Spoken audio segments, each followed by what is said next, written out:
Under attack by unidentified surface and naval air units, require immediate assistance.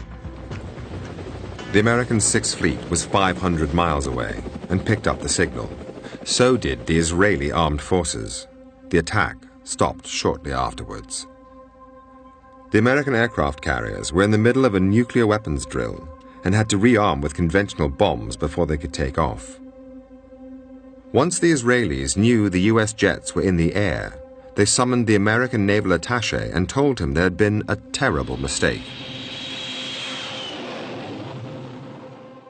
The American planes were recalled. As they returned, Israeli helicopters flew out to the Liberty. This one had some personnel from the Israeli government, and the U.S. naval attaché dropped a brown paper sack on the deck in the forepart of the ship. Weighted down with an orange, had a business card in it. It landed right next to the severed leg of one of the deck personnel. And the note said,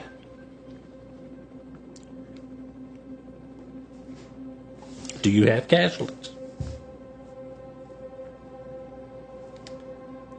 Pretty obvious that there were casualties. I mean, there's still body parts and blood streaming down the bulkheads. So his message, "Do you have casualties?" was kind of out of place. One of the sailors carried that sack back to the captain, and the captain took out the note and read it, looked up at the helicopter, and popped the social finger at him.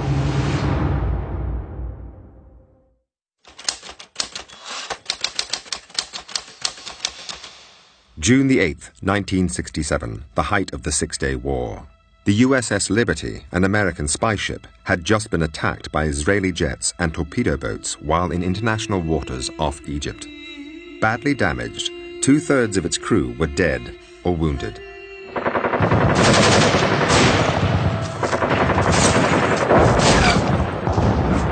As soon as the news reached Washington, the attack on the Liberty instantly triggered a domestic political crisis. According to documents released under the Freedom of Information Act, one solution suggested in American government circles was to sink the Liberty so journalists could not photograph it and inflame public opinion against the Israelis. The NSA rejected this idea with an impolite comment.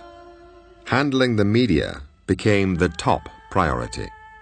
I was taken to my home in White Oak, Maryland. My name is Patricia Blue Rashakas, and my husband was killed on the Liberty. And by the time I got there, there were any number of people from the National Security Agency there. They were there to make sure that I didn't speak to anyone from the press, and I didn't. They stayed night and day. Back in the Mediterranean, the Liberty was now listing at 10 degrees, a massive hole in the hull, above and below the waterline.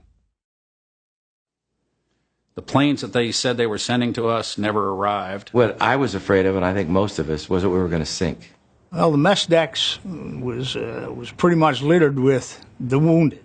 It looks like something out of a horror movie, with people standing around or lying, wounded and dead and stunned, their heads missing, parts of their bodies.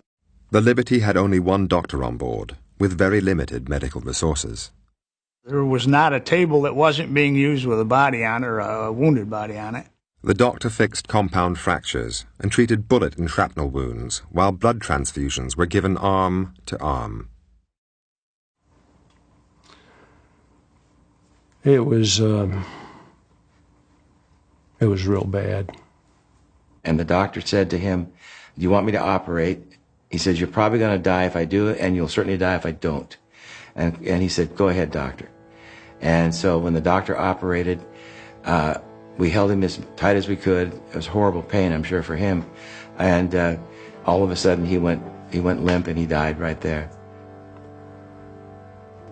I don't want to ever see anything like that again.